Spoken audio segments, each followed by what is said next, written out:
Good morning. We've just launched first fishing mission out of the new tub. Got everything I need to stay overnight. Swag, plenty of food, a few beers. So we're just going to head out around the cape here. Start off with a bit of trolling, have a look around. The weather's not forecasted to be great, so it'll be interesting. But either way, we've got to come home in Savi, or tonight we'll come home. But like I said, I got the swag, got plenty of stuff to stay out here. So fingers crossed, find a nice little bay to tuck into, whether that's on an island or the headland here. But let's get out there and get into it. Try put the first fish in the boat. 6 o'clock in the morning, she's already getting a little bit breezy. Anyway, hopefully next time I speak to you, we're on. Too easy.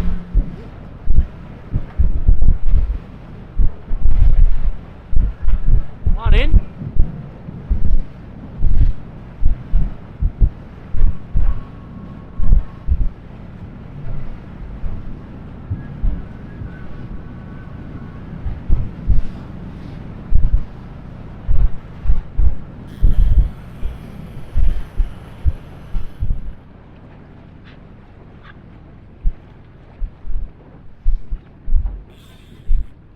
Boys.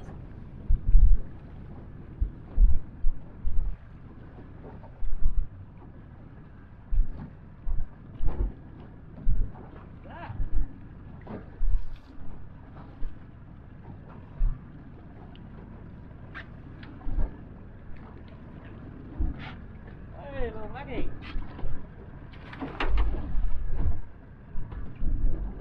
You. First fish in the boat. Fuck yeah. Oh, you psycho fucking thing. First fish in the boat is little mackerel. There we go, been out here all of 20 minutes. Nice little couple of little fillets there. Just a little mackie. Not the greatest fish for the first fish of the boat, but we'll take it. That could be dinner on the pan tonight. You.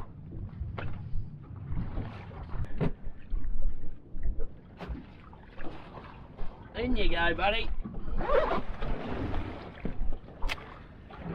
Whoa, there is fish everywhere, man. There is fish everywhere.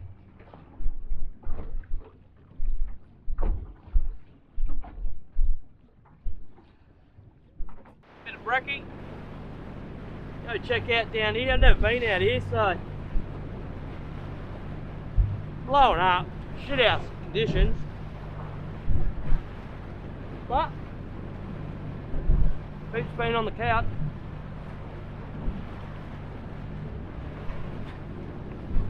Just got the trolling rods out. I'll probably pull them in actually and just head, but I'll leave them out while I have a feed. We'll go explore this headland here.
Stripey, eh?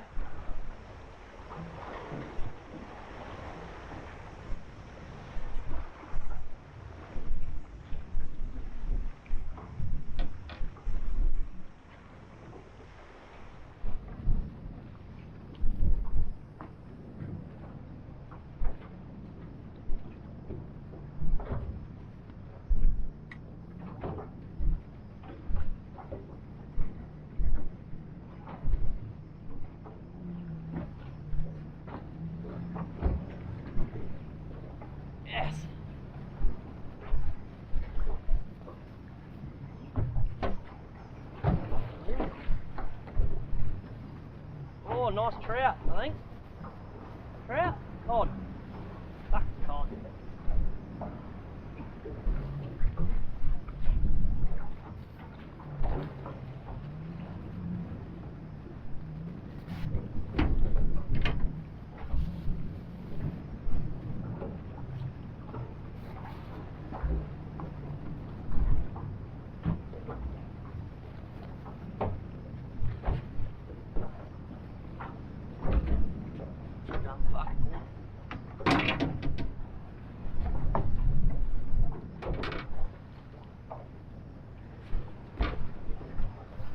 He'd only be 34, 35, 38 or cod species, right? Alright.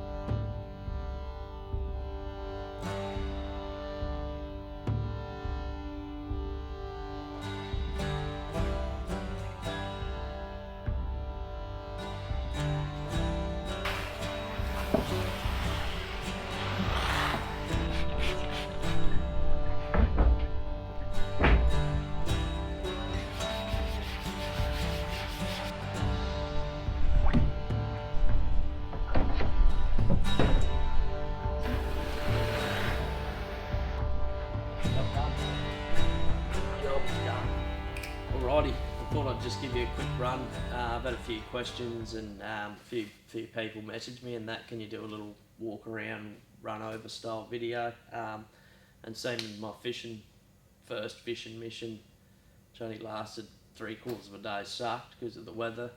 I thought I might as well throw this in at the end, just to put something out.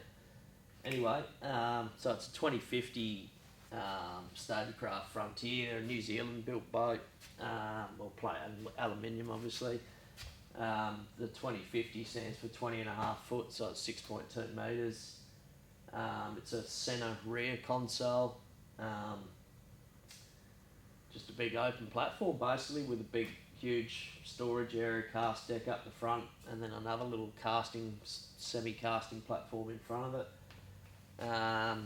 The biggest motor you can put on them is a 175, so I've gone with that because not that I can really compare to my old boat, but I always regretted not going the biggest motor you could get for the boat, so that's what I've done, that's what I was recommended. So yeah, there's a guy up in Cairns that I just found on Instagram through fishing and that, Tyson Palmer. He's pretty much got this identical boat, and so I had to rack his brain a bit and ask heaps of questions, and he helped me a bit out, making sure I was getting the deal I should have got. Great guy, but so it's good that I'll do a little run around with the GoPro or something to sort of show you, because that's what I wish I had. When I was researching him, I was basically watching a YouTube video of two dudes fishing in it. That's the only footage of this style boat in the Stabicraft range. So I think there's a video from 7 years ago on one up in the NT. I think that's where they might have first broke through into Australia, like in terms of this open platform style boating. So yeah, I'll just run over it with the GoPro. Hopefully it shouldn't take too long. We'll go from there. So, got this high-speed pickup thing for the live bait well underneath, which I think is awesome. Like, I know most boats probably do that, but I just never had that on my other boat.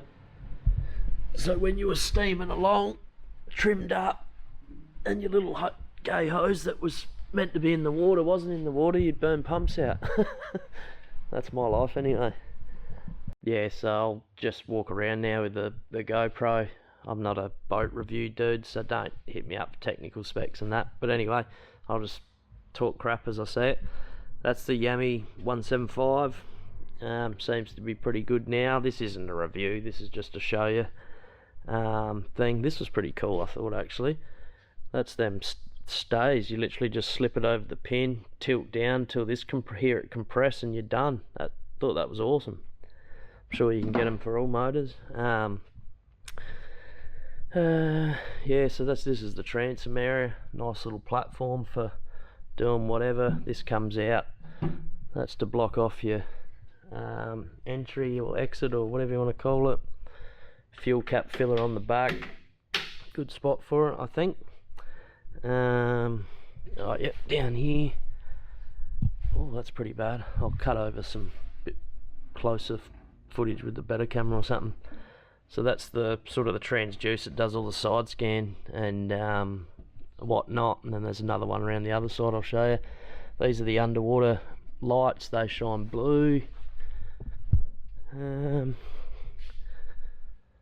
Down the side here, these are like you know, that pontoon style system that they're famous for, and I think it's an option which I went with. You can get them liquid foam, injected with liquid foam or something along them lines. Give it all wicked buoyancy, etc. Down in there, sort of the nose. These things here are cool. This was an extra for your trailer upgrades and whatnot, just like a rock deflector. I think that's basically actually the brand Deflector Stone Guards, made in Australia. Well, there you go, I'll take that. Seems like a pretty decent trailer. You can upgrade to alley, but for where I want to take it, I'd probably snap it. I've driven it on once and I've winched it up once, like retrieving the boat, and both were pretty easy. And I'd never drove a boat on the trailer too, so yeah, it seemed like pretty good. Dual axle, obviously, just your cable brake. I don't know, that's about as good as I can come up with for the trailer. So yeah, this is just the standard trailer that you would get in the package, bar the deflectors, rock deflectors. Oh, and maybe that tyre hanger was, I think that might have been a little bit extra too. Yeah, this side's much for much.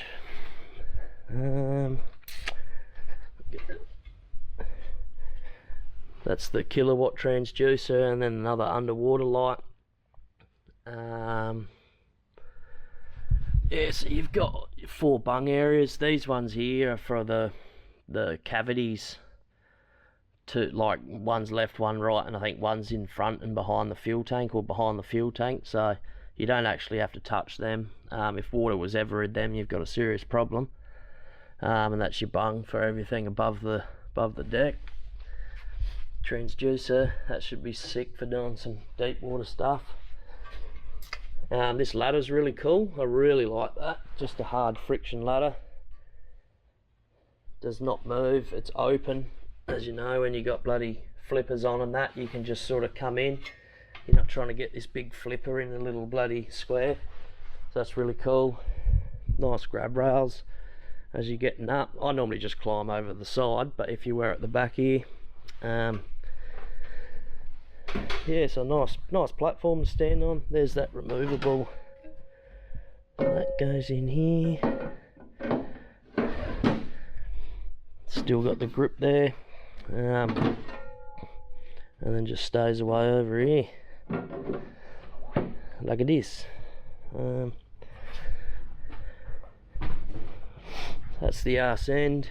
So this whole lifted section is an extra, so I'm assuming it would just be a flat finish at the back normally, or maybe with something or other. So that's a massive storage area for just throwing stuff under. I optioned with the live bait well. Got this high speed pickup thing for the live bait well underneath, which I think is awesome. Like, I know most boats probably do that, but I just never had that on my other boat. So when you were steaming along, trimmed up, and your little gay hose that was meant to be in the water wasn't in the water, you'd burn pumps out. That's my life anyway. So basically in here's just, you got your 2 batteries start for the motor, so you can, you know, charge one, charge number 2, or you can charge them both, whatever, however you want to set that up, however you run your gear. These are the seats that come with them. They're pretty cool looking, pretty sort of custom, you know, you can only get them on a Stabi, I suppose. That's pretty cool. Oh, I'm getting puffed out already.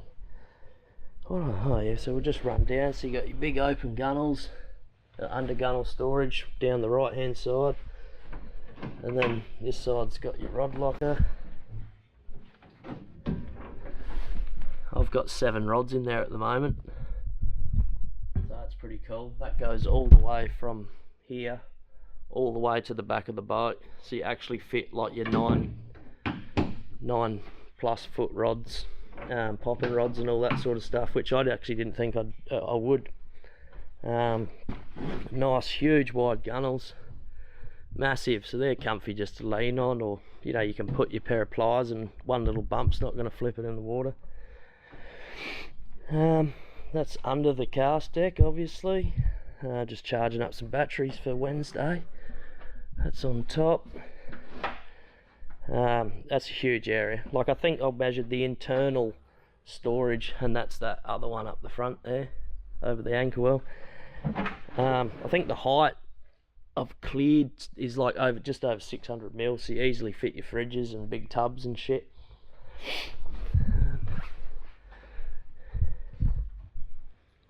This is right up the front, so this is quite cool actually. Bulk storage. So that goes right down to the bottom. That's just a big PVC anchor bag, save having metal on metal, but I don't know if you can see, that goes all the way down. And then your gunnels continue through, which I thought was freaking awesome. So that's up the front. That's good for throwing all your shit in.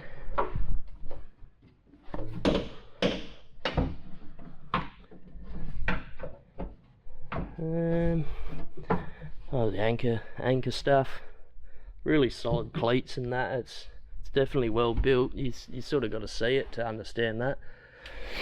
All your Trailblazer fittings, decent rod holders. Like I said, I'm just looking at stuff and crapping on. None of this is planned. I got the 80-pound Minn Kota. So these are the 2 batteries for them, these 2 here. And then I've put this lithium battery in for the fridge, which I've just sort of got all Andersoned up, and I've run another little thing out there where I could plug my solar blanket into it.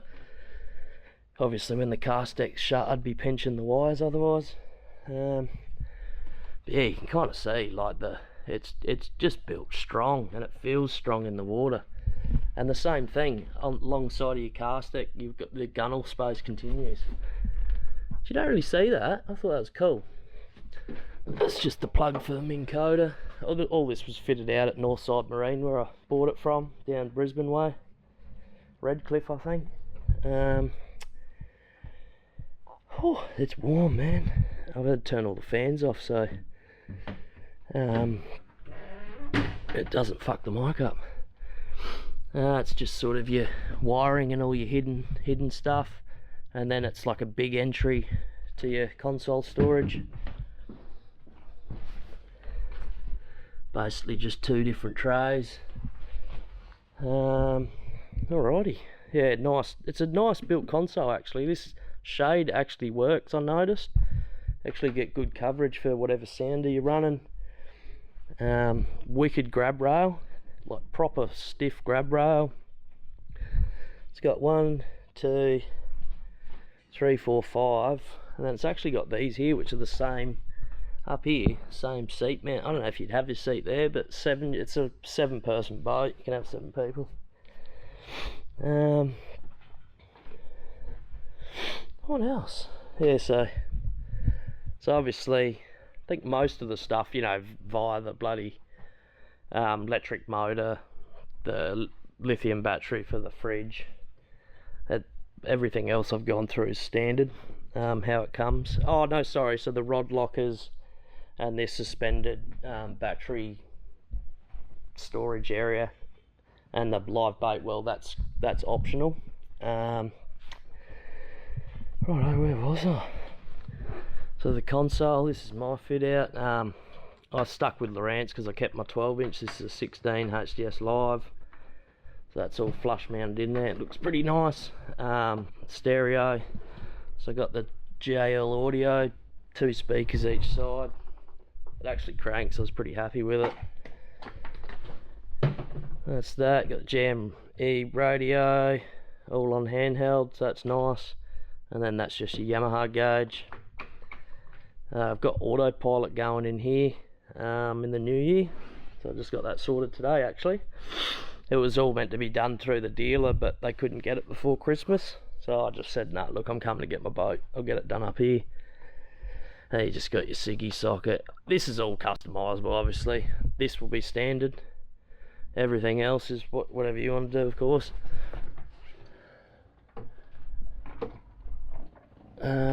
Yeah, just a couple little storage bin areas. So as you can see, bulk storage. You got huge under gunnels. You got the whole rod locker.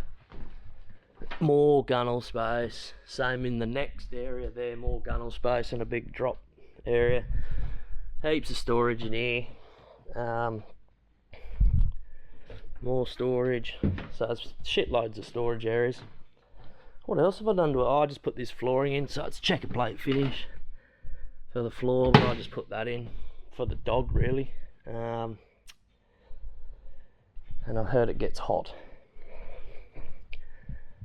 That's just basically your signal thing for GPS and whatnot. Other end of the encoder. Put a deck wash in here. That works well. And I do have another couple of seats up there, so when I go out on family days I can put all 4 seats in here and no bloody whinging.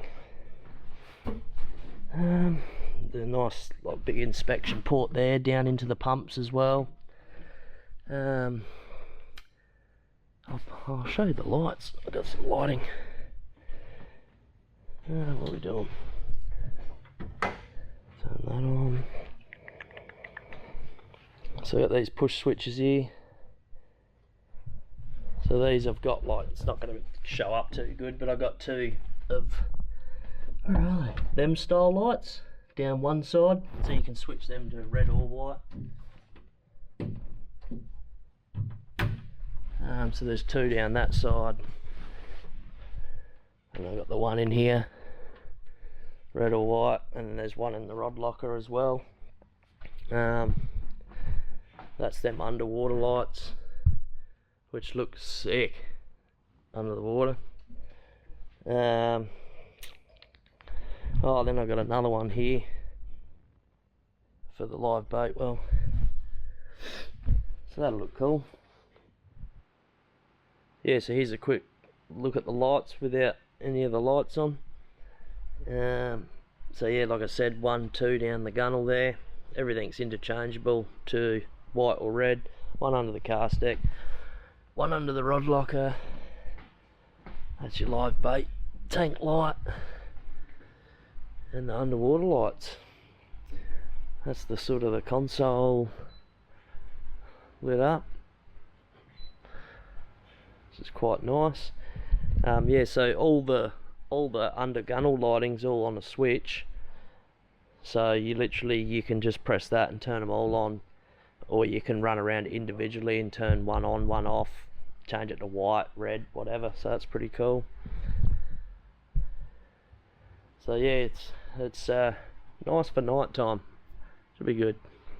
That's just my switch panel there. So I've got 3-way switch for the anchor light and nav lights. Obviously, so you can have it off, just anchor light, or cruising lights, nav lights, bilge pump, bait tank pump, and then the deck wash. So yeah, there we go.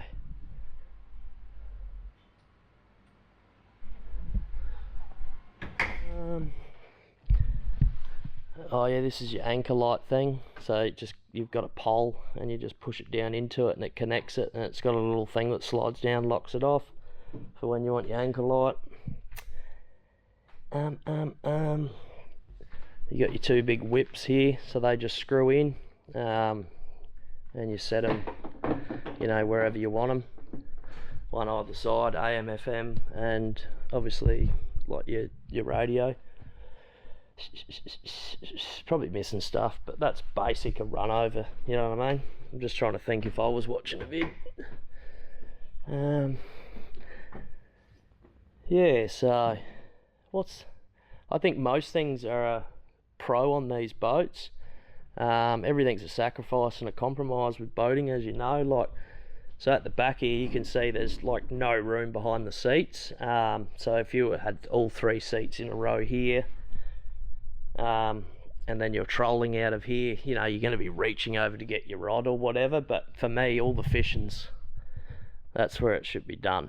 You can jig all along both sides. You could fit bloody 4 people up on the cast deck, another one up the front. Like, it's, in that aspect it's good, but like everything, then you're sacrificing the arse end, you know what I mean? So there is no perfect boat, I don't reckon, anyway. Yeah, I think that's about it. I might wrap that up, I think. Let's go fishing. I think next vid's going to be sick. I'm going out the reef. I'm going up Lucinda tomorrow, Arvo, for a Wednesday sesh, so that should be good. Fishing with Lee. Lee and Dan, I think it's just Lee coming, but yeah, he's the one that started that hire boat company up in Lucinda, so yeah. Looking forward to it, actually. Oh, that's another thing, these deflectors, like, you can, to get in for washing your boat and all that stuff, you can unzip them. They seem really good too, like good quality. That's about it, eh? Cheers.